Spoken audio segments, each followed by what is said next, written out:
नमस्कार, मैं अंकित स्वागत करता हूँ आप सभी का हमारे यूट्यूब चैनल टीचर एजुकेशन पर।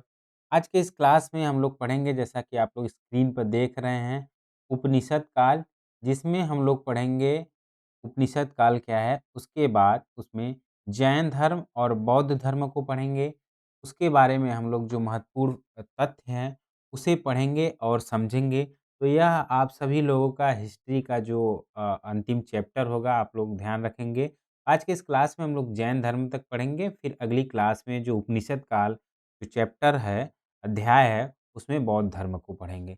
सबसे पहले हम शुरू करेंगे उपनिषद काल से। उपनिषद काल के बारे में जानने के बाद हम जैन धर्म को जानेंगे और उसके महत्वपूर्ण तथ्यों को जानेंगे और समझेंगे। उपनिषद काल यानी जो 6वीं शताब्दी ईसा पूर्व का जो वर्ष चल रहा था, उस समय भारत देश के साथ-साथ विश्व में एक क्रांति जो फैली हुई थी, यानी परिवर्तन की क्रांति चल रही थी। इसीलिए जो है 6ठी शताब्दी को क्रांति की शताब्दी भी कहा जाता है।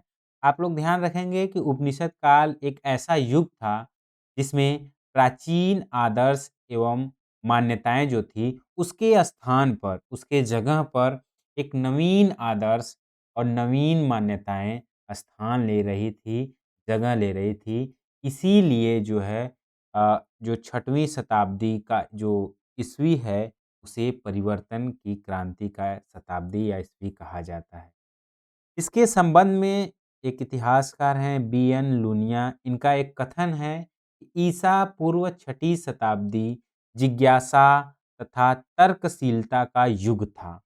नवीन गवेषणाओं का युग था, सत्य अन्वेषणाओं का काल था। यानी नवीन लालसा यानी गवेषणा यानी खोज का युग था। इससे पता चलता है कि यह लोक और परलोक के रहस्यों के उद्घाटनों का काल था। यानी इनके कथन के माध्यम से हमें यह पता चलता है किसके बी.एन. लूनिया, जैसा कि आप लोग देख रहे हैं, इनके कथन से यह पता चलता है कि जो ईसा वर्ष जो 6ठी शताब्दी था, वह एक नवीन आदर्श एवं नवीन मान्यताओं का स्थान ले रहा था। वह एक यानी तर्कशीलता का युग था। सत्य के अन्वेषणों यानी सत्य की खोज की काल का युग माना जाता है। कौन-सा? 6ठी शताब्दी, जो कि उपनिषद काल जो है या उपनिषद युग माना जाता है। ठीक है? हम आगे पढ़ेंगे कि कुछ दार्शनिक एवं जो सत्यानुसंधान का काल था, इसे उपनिषद काल को माना जाता है। उपनिषद काल में जो है भारत के मध्य गंगा घाटी में 2 प्रमुख धर्मों का जन्म हुआ। पहला जो था जिन्हें बौद्ध धर्म और दूसरा जैन धर्म के नाम से पुकारा जाता है। आप लोग ध्यान रखेंगे कि हम उपनिषद काल को पढ़ रहे हैं। उपनिषद काल में ही भारत के मध्य जो गंगा घाटी थी, उसमें 2 प्रमुख धर्मों का जो है जन्म हुआ था, जिसमें पहला बौद्ध धर्म को माना जाता है और दूसरा जैन धर्म को माना जाता है, ठीक है? इन धर्मों यानी इन 2 धर्मों ने उपनिषदों द्वारा तैयार पृष्ठभूमि के आधार पर ही पुरातन वैदिक ब्राह्मण धर्म के अनेकानेक दोषों को उजागर करते हुए सामाजिक सुधार आंदोलन का सूत्रपात किया। यानी ये जो दो धर्म थे, बौद्ध धर्म और जैन धर्म, यह जो पुरातन वैदिक ब्राह्मण धर्म थे, इनके दोषों को उजागर करते हुए, इनके जो है कमियों को उजागर करते हुए यह एक नवीन सामाजिक धार्मिक सुधार आंदोलन का सूत्रपात किया, यानी इसकी शुरुआत किया। ठीक है? इसीलिए विद्वानों ने ठीक कहा है कि जो 6ठी शताब्दी ईसा पूर्व अनेक देशों के आध्यात्मिकता, अशांति तथा बौद्धिक जागरण का एक विलक्षण युग था।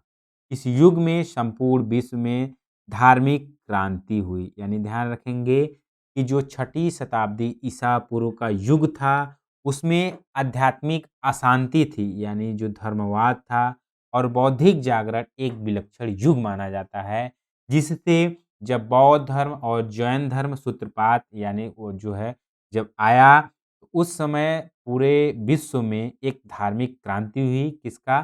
सामाजिक धार्मिक सुधार आंदोलन की। ठीक है?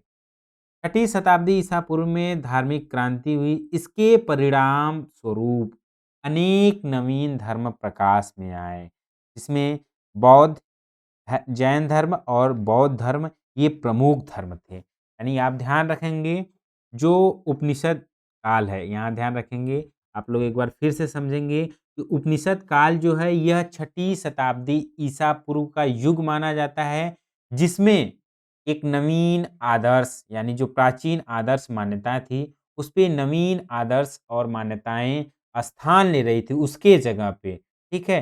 तर्कशीलता का भी युग था और अन्वेषण का काल जो है उपनिषद काल को माना जाता है। उसी समय यानी छठी शताब्दी ईसा पूर्व में अनेक धर्म प्रकाश में आए, लेकिन उन अनेक धर्मों में 2 धर्म को प्रमुख माना जाता है, जिसमें पहला जैन धर्म आता है, दूसरा बौद्ध धर्म आता है। इसलिए प्रमुख माना जाता है कि जो जैन धर्म और बौद्ध धर्म थे, यह सामाजिक जो धार्मिक सुधार आंदोलन का सूत्रपात किया, यानी शुरुआत किए ये 2 धर्म, इसीलिए इन्हें प्रमुख उपनिषद काल के धर्म माने जाते हैं, ठीक है? तो यहाँ आप लोग देख रहे हैं, आज के इस क्लास में हम लोग पढ़ेंगे जैन धर्म। तो जैन धर्म में हम लोग देखेंगे कि जैन धर्म के संस्थापक कौन हैं? इन्होंने जैन धर्म की स्थापना की और उसके बारे में पढ़ेंगे और उनके जो महावीर स्वामी हैं, उनके थोड़ा-से जीवन के बारे में पढ़ेंगे। फिर आगे हम लोग जो है कि शुरुआत करेंगे जैन धर्म के प्रमुख सिद्धांतों से, ठीक है? चलिए देखते हैं कि जैन धर्म के प्रमुख प्रतिस्थापक यानी जो जैन धर्म के जिन्होंने स्थापना किया था, वे तथा 24वें तीर्थंकर महावीर स्वामी का जन्म वैशाली के समीप कुंडल ग्राम में हुआ था। आप लोग ध्यान रखेंगे, जो जैन धर्म के संस्थापक थे वो कौन थे? महावीर स्वामी।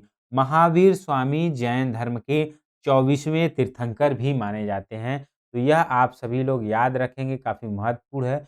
जो जैन धर्म के प्रमुख तीर्थंकर हैं, उससे भी एग्ज़ाम में प्रश्न आता है। आपके सेमेस्टर परीक्षा के साथ-साथ आगे जब भी आप एग्ज़ाम देंगे, टीचर के लिए चाहे टेट हो, सीटेट हो, उसमें जैन धर्म से प्रश्न आता है, तीर्थंकर से, उनके प्रमुख प्रतिष्ठापक या संस्थापक थे, तो ये सभी आप लोग ध्यान रखेंगे। ठीक है? जो महावीर स्वामी का जो जन्म हुआ था, वह छठी शताब्दी ईसा पूर्व में हुआ था। आप लोग इसे भी ध्यान रखेंगे। उनके पिता का जो नाम था, महावीर प्रसाद द्विवेदी के सिद्धार्थ था और उनकी माता का नाम जो है त्रिशला था। आप लोग इसे ध्यान रखेंगे। त्रिशला यानी वैशाली के जो लिच्छवी शासक राजा चेतक की बहन थी, उनका जो पुत्र है वह महावीर स्वामी हैं, ये आप लोग ध्यान रखेंगे। महावीर स्वामी की पत्नी का नाम जिनके साथ उनका विवाह हुआ था, क्या नाम था? यशोदा था, इसे भी आप लोग ध्यान रखेंगे। इसके बाद इनकी पूरी जो जीवन है, जीवन काल है, क्या-क्या घटनाएँ हुई, कैसे इनका महावीर नाम पड़ा और किस अवस्था वर्ष में इनके माता-पिता की मृत्यु हो गई, उसके बाद इन्होंने संन्यास ले लिया। उन सभी चीज़ों का वर्णन आपको यहाँ पर है। इसका पीडीएफ आप सभी लोगों को मिल जाएगा, वहाँ चीज़ों को आप अच्छे से पढ़ लेंगे, समझ लेंगे, ठीक है? आगे हम महत्वपूर्ण तथ्यों और पॉइंटों पर बात करेंगे, जो एग्ज़ाम के आपके दृष्टि से महत्वपूर्ण है, ठीक है? आगे हम लोग देखेंगे कि जैन धर्म के जो सिद्धांत हैं, कौन-कौन से प्रमुख सिद्धांत हैं, उसके बारे में जानेंगे। जैसा कि आप लोग यहाँ देख रहे हैं स्क्रीन पर, यहाँ दिया हुआ है कि आत्मवादिता, अनेकवादिता, निवृत्ति की प्रधानता, कर्म की प्रधानता, मोक्ष, निर्वाण, त्रिरत्न, तप तथा व्रत, अहिंसा, 18 पाप, पंच पंच महाव्रत, पंच अणु व्रत, जाति तथा लिंगी भेद, जैसा कि आप लोग यहाँ देख रहे हैं। वेदों में अविश्वास, यज्ञ, पशु बलि एवं कर्मकांडों में विश्वास, गूढ़ व्रत और शिक्षा व्रत और तीर्थंकरों में विश्वास, इन सभी पॉइंटों को हम लोग जो है संक्षेप में आप लोग ध्यान रखेंगे। हम लोग जो है बहुत संक्षेप में चीज़ों को पढ़ेंगे, ठीक है? विस्तार से चीज़ों को समझने की ज़रूरत नहीं है, क्योंकि यह हम संक्षेप में जितना महत्वपूर्ण है, आपकी जानकारी के लिए बताते चलेंगे। आप लोग जैसा कि देख रहे हैं, पहला दिया हुआ अनिश्वरवादिता, यानी इसकी अनिश्वरवादिता का जो अर्थ अनिश्वर यानी ईश्वर में जो विश्वास न रखता हो, ईश्वर के अस्तित्व में विश्वास न रखता हो, अनिश्वरवादिता। यानी जैन धर्म का जो सिद्धांत था, जैन धर्म का प्रतिपादन कौन किया था, संस्थापक कौन थे? महावीर स्वामी। महावीर स्वामी जो थे, वह जैन धर्म में मतलब वो जैन धर्म के जो संस्थापक थे। महावीर स्वामी जो है ईश्वर में विश्वास नहीं रखते थे, ठीक है? यानी उनके अस्तित्व में विश्वास नहीं रखते थे। महावीर स्वामी का जो विश्वास था वह सृष्टि के अनंत में था। यानी सृष्टि में जो परिवर्तन होते रहते थे, उसमें कभी विनाश नहीं हुआ, ये महावीर प्रसाद स्वामी कहते थे। जो सृष्टि बनी थी वह किन-किन द्रव्यों से बनी थी? आकाश, काल, धर्म, अधर्म, जीव आदि से हुआ था।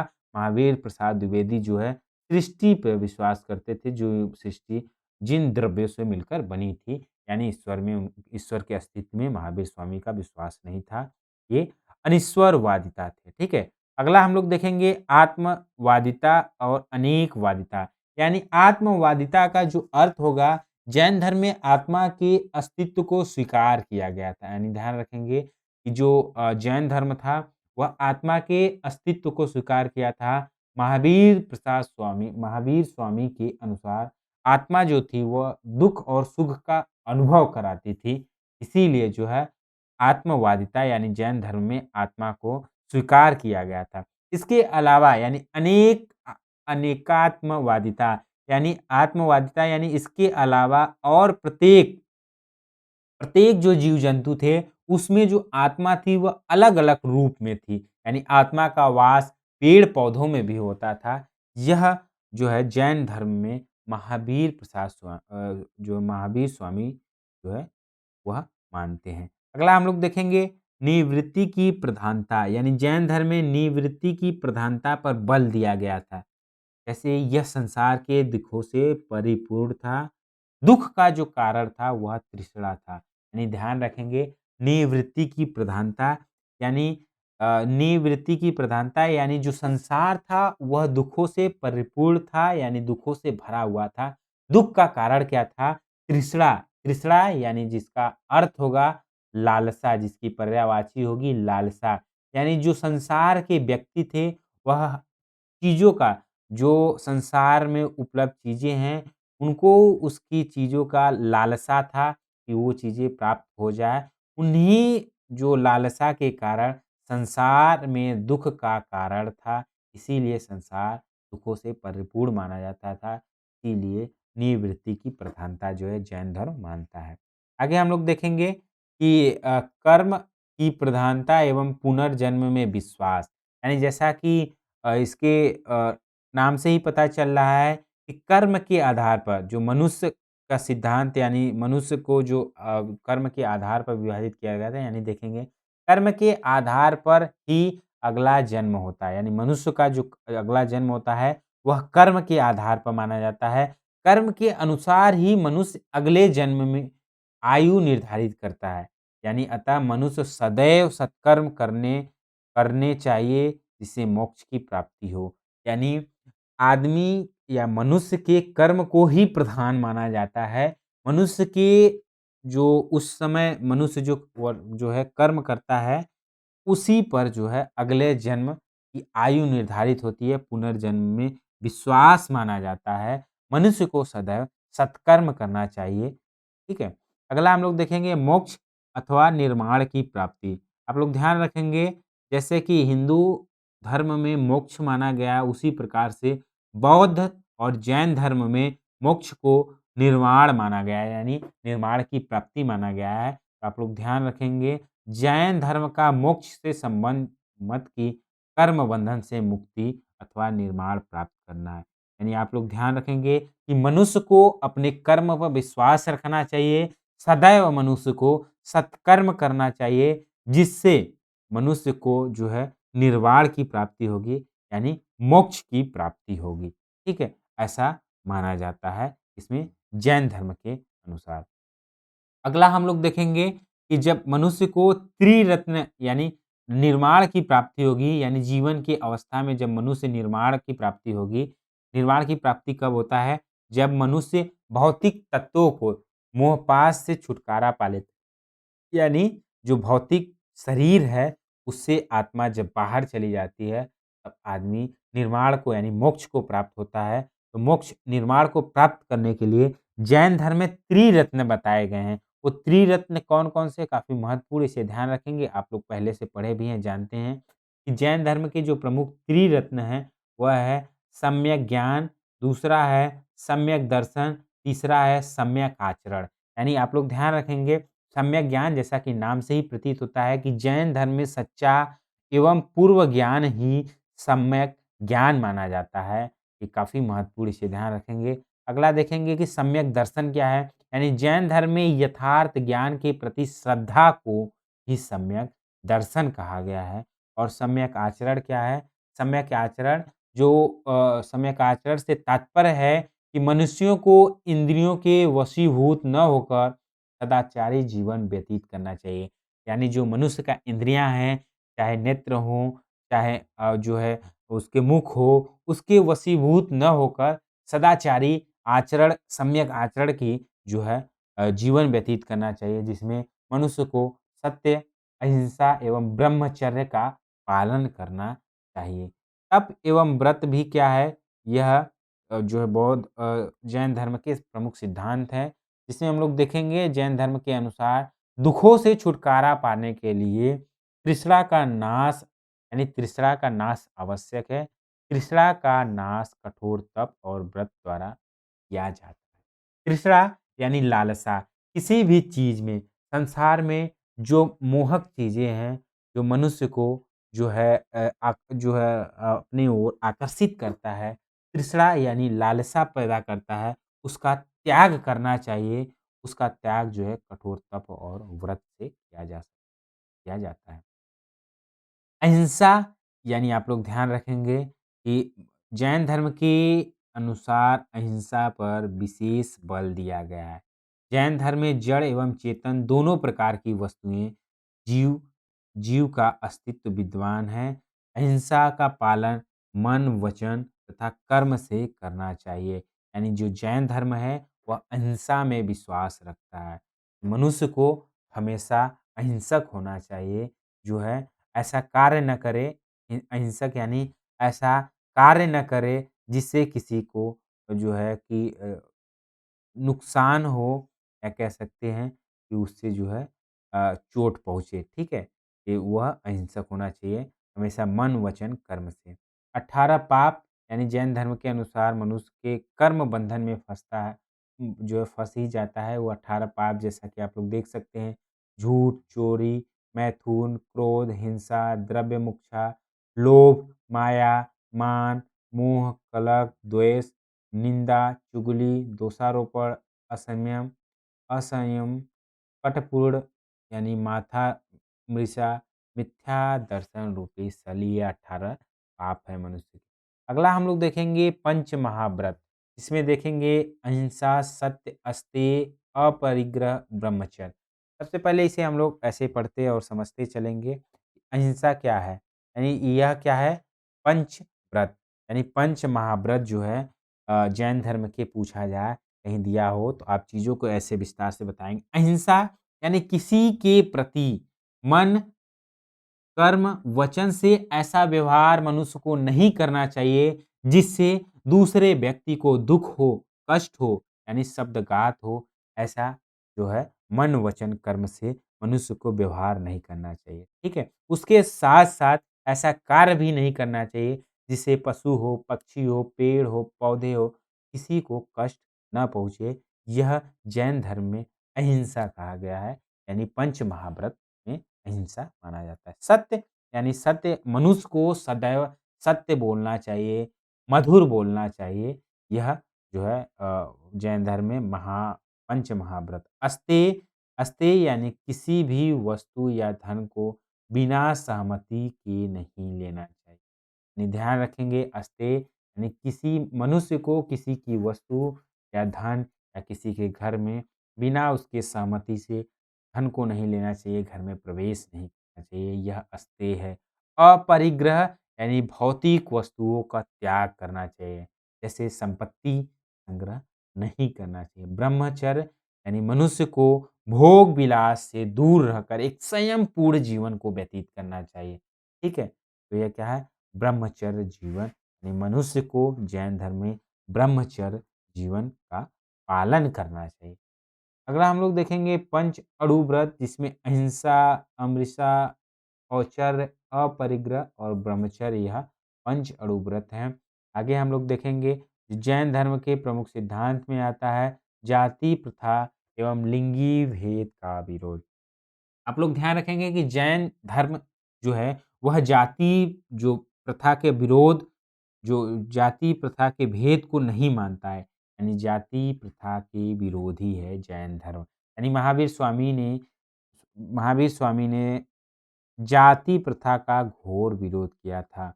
उसके साथ-साथ यानी महावीर प्रसाद द्विवेदी यानी जैन धर्म जो है मनुष्य को जाति के आधार पर जो है नहीं, कर्म के आधार पर ब्राह्मण, क्षत्रिय, वैश्य अथवा शूद्र होता है, यह मानता है कौन? जैन धर्म जो है जाति के आधार पर मानता है, जन्म के आधार पर नहीं। उसके साथ-साथ जो जैन धर्म है जिसमें महावीर स्वामी जो है उन्होंने लिंगी भेद का विरोध किया था। वो वे मानते हैं जैन धर्म में माना जाता है स्त्री और पुरुष दोनों एक समान है। क्या है? दोनों एक समान है, दोनों मोक्ष के प्राप्त के अधिकारी होते हैं। अगला हम लोग देखेंगे वेदों में विश्वास, यानी जैन धर्मावलंबी जो थे और योदो वेदों में विश्वास यानी ईश्वरीय ज्ञान नहीं मानते थे। वे मनुष्य द्वारा जो रचित चीज़ें थे, उसमें जो है वो बताते थे कि यही कारण है कि धर्मावलंबियों में वेदों को ज़रा भी विश्वास नहीं। आगे हम लोग देख लेंगे यज्ञ और पशु बलि कर्म कांडों में विश्वास, यानी जैन धर्मावलंबी यानी जैन धर्म के जो अवलंबी हैं, वे हिंसा में विश्वास था। वे पशु बलि तथा यज्ञ जैसे कर्मकांडों का घोर विरोधी थे, क्योंकि इससे हिंसा होती थी। आगे गुण व्रत कौन-कौन से हैं? दिग्व्रत, अनर्थ दंड व्रत, देश व्रत, यह जो है गुण व्रत जो है जैन धर्म के 3 गुण व्रत माने जाते हैं। शिक्षा व्रत कौन-कौन से हैं? जो जैन धर्म में जो 4 शिक्षा व्रत हैं, पहला अतिथि संविभाग, जिसे दान दक्षिणा देना या पूजा करना या अतिथि को भोजन कराना, यह शिक्षा व्रत में आता है। अगला है दूसरा सामयिक, जिसमें पाप से मुक्त का चिंतन करना। और तीसरा आता है प्रोसो प्रोसोधोपवास, यानी सप्ताह में 1 बार व्रत या उपवास रखना। और चौथा आता है भोगोपभोग, यानी भोजन की मात्रा का निर्धारण करना। यह जैन धर्म के 4 शिक्षा व्रत। तीर्थंकरों में विश्वास, यानी यहाँ ध्यान रखेंगे जैन धर्म अनुयायी 24 तीर्थंकरों में अटूट विश्वास रखते थे, ठीक है? इसमें जो 24वें तीर्थंकर थे वह महावीर स्वामी थे, इनका सर्वोच्च स्थान था। यानी जो सभी 24 तीर्थंकरों में स्वामी का सर्वोच्च स्थान माना जाता था। आगे हम लोग देख लेते हैं कि जैन धर्म की उन्नति अथवा प्रचार क्या है, कि इसमें दिया हुआ है कि जो जैन धर्म की प्रचार-प्रसार हुआ था, उन्नति हुआ था, तात्कालिक राजाओं के समर्थन एवं संरक्षण जैन धर्म को प्राप्त। दूसरा दिया है कि जैन धर्म के सिद्धांत थे, वह अत्यंत सरल थे। जैसा कि अभी हमने पढ़ा, शिक्षा व्रत क्या है, जो है पाप तप क्या है, उसके बाद त्रिरत्न हमने पढ़ा, पंच महाव्रत पढ़ा। यह जैन धर्म के सिद्धांत है जो कि अत्यंत सरल है। जो जैन धर्म अहिंसा का पालन करने के लिए कहता है, सत्य बोलने के लिए कहता है, अस्तेय रहना चाहिए मनुष्य को। इस प्रकार जैन धर्म जो जैन धर्म के सिद्धांत हैं अत्यंत सरल थे। जैन धर्म सामाजिक समानता के सिद्धांत पर आधारित था। यानी जैन धर्म जो था वह 6ठी शताब्दी ईस्वी में सामाजिक, धार्मिक जो क्रांति थी, उसका जो है सूत्रपात किया। चौथा दिया है कि इस धर्म के सिद्धांत अत्यंत साधारण बोलचाल की भाषा में लिखे गए थे। किसके? जैन धर्म के। ठीक है?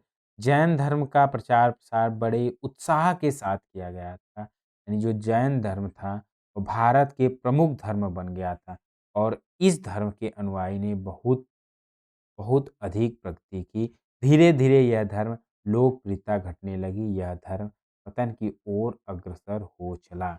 नहीं, ध्यान रखेंगे, अभी हमने पढ़ा जो है जैन धर्म के प्रमुख सिद्धांत, उसके बाद उसके प्रचार-प्रसार के बारे में कि जैन धर्म प्रचार-प्रसार जो उसका किस प्रकार दे भारत में हुआ, कैसा उसका सिद्धांत था, सामाजिक समानता पे आधारित था, इन सभी चीज़ों को पढ़ा। उसके बाद जैन धर्म का पतन किस प्रकार होता है, किस प्रकार उसकी लोकप्रियता जो है घटती जाती है, उस वहाँ तक हमने चीज़ों को पढ़ा। तो यह आज के इस क्लास में हमने जैन धर्म के बारे में चीज़ों को विस्तार से पढ़ा और समझा, जो महत्वपूर्ण तथ्य थे उन्हें हम लोगों ने पढ़ा और समझा। इसका पीडीएफ आप सभी लोगों को टेलीग्राम ग्रुप पे मिल जाएगा, जहाँ से चीज़ों को और अच्छे तरीके से भी पढ़ सकते हैं। लेकिन जो महत्वपूर्ण चीज़ें थे उसको हमने आपको बताते और समझाने की कोशिश किया। तो हम उम्मीद करते हैं कि आप सभी लोगों को आज की यह क्लास समझ में आया होगा। अगली क्लास में हम लोग पढ़ेंगे, जैसा कि आप स्क्रीन पर देख सकते हैं, बौद्ध धर्म। बौद्ध धर्म को हम लोग पढ़ लेंगे, बौद्ध धर्म क्या है, उसके प्रमुख तत्व क्या-क्या है, उन सभी चीज़ों को हम लोग पढ़ लेंगे। तो हमारा इतिहास का क्लास जो है वह पूरी तरीके से इतिहास का जो पूरा अध्याय है वह समाप्त हो जाएगा। अभी आप सभी लोगों का इस उपनिषद काल में एक और अब जो है कि क्लास बचा हुआ है बौद्ध धर्म पे। तो ठीक है, फिर मिलते हैं अगले क्लास में बौद्ध धर्म को लेकर। तब तक के लिए नमस्कार।